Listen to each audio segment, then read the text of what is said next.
जानिए नवरात्रि में क्यों पूजी जाती है कंजक, क्या है कन्या पूजन का शुभ मुहूर्त, इसका महत्व और विधि। नवरात्रि में 9 कन्याओं को 9 देवियों के रूप में पूजा जाता है। कहा जाता है भक्त का व्रत कंजक पूजने के बाद ही सफल होता है। कभी कभी 9 कन्याएं नहीं मिल पाती हैं तो ध्यान रहे 9 नहीं तो 7 या 5 कन्याएं अवश्य पूजें। यदि 9 से ज़्यादा कन्या भोज पर आ रही हैं तो उसमें भी कोई आपत्ति नहीं होनी चाहिए। अगर किसी कारणवश 9 कन्याएं बिठाने में आप असमर्थ हैं तो कुछ ही कन्याओं में भी यह पूजन किया जा सकता है। जितनी कन्याएं बची हैं उनका भोजन आप गौमाता को खिला सकते हैं। नवरात्रि में कन्या पूजन कुछ लोग दुर्गा अष्टमी के दिन तो वहीं कुछ लोग महानवमी के दिन करते हैं।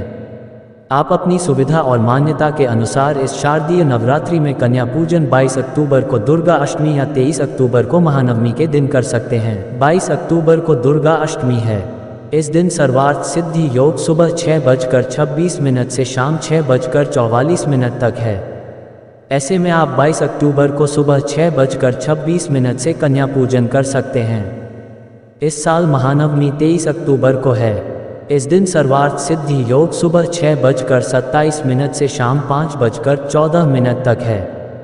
वहीं रवि योग पूरे दिन है। ऐसे में आप 23 अक्टूबर को सुबह 6:27 के बाद से कन्या पूजन कभी भी कर सकते हैं। कन्याओं की आयु 2 वर्ष से ऊपर तथा 10 वर्ष तक होनी चाहिए। हमें हमेशा 9 कन्याएं पूजनी चाहिए जो कि माता के 9 स्वरूपों को दर्शाती हैं। उनके साथ एक बालक भी पूजा जाता है जिसे हनुमान जी का रूप माना जाता है, जिसे लंगूर या लोगड़ा भी कहा जाता है। जिस तरह माँ की पूजा भैरव के बिना पूरी नहीं मानी जाती, ठीक उसी तरह कन्या पूजन भी लंगूर के बिना अधूरा होता है। अगर आप महाअष्टमी पर कन्या पूजन कर रहे हैं तो माँ महागौरी की पूजा करने के बाद कन्या पूजन करें, अन्यथा महानवमी पर माँ सिद्धिदात्री की पूजा करने के बाद कन्या पूजन करें। कन्या पूजन के लिए 9 कन्याओं और एक बालक को आमंत्रित करें व उनके पैर धोकर आसन पर बिठा दीजिए।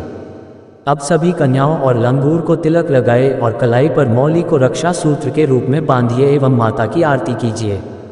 मंदिर में मां को भोग लगाने के बाद कन्याओं और लंगूर को भोजन करवाए और भोजन प्रसाद के साथ उन्हें फल और दक्षिणा दीजिए। अंत में सभी कन्याओं और लंगूर के पैर छूकर आशीर्वाद लीजिए और सम्मान पूर्वक सभी को विदा कीजिए। ऐसा करने से दुर्गा माता प्रसन्न होती हैं।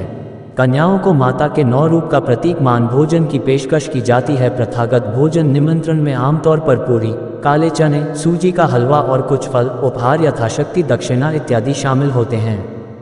कन्याओं को उम्र के अनुसार पूजने के होते हैं अपने महत्व। 2 साल की कन्या की पूजा करने से घर के दुख और दरिद्रता दूर होती है। 3 साल की कन्या को त्रिमूर्ति का रूप माना जाता है। इन्हें पूजने से घर में धन और सुख की प्राप्ति होती है। 4 साल की कन्या को मां कल्याणी के रूप में पूजा जाता है। इनकी पूजा करने से कल्याण होता है। 5 साल की कन्या को रोहिणी माना जाता है। इन्हें पूजने से हमारा शरीर रोग मुक्त होता है। 6 साल की कन्या को काली का रूप माना जाता है। इनकी पूजा करना विद्या के लिए अच्छा होता है और राजयोग बनता है।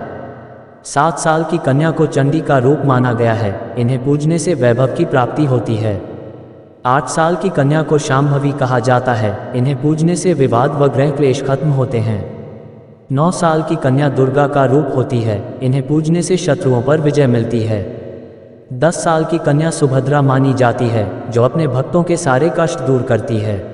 यदि आपको वीडियो पसंद आया है तो इसे लाइक करें और चैनल को सब्सक्राइब करें। वीडियो देखने के लिए आपका बहुत बहुत धन्यवाद।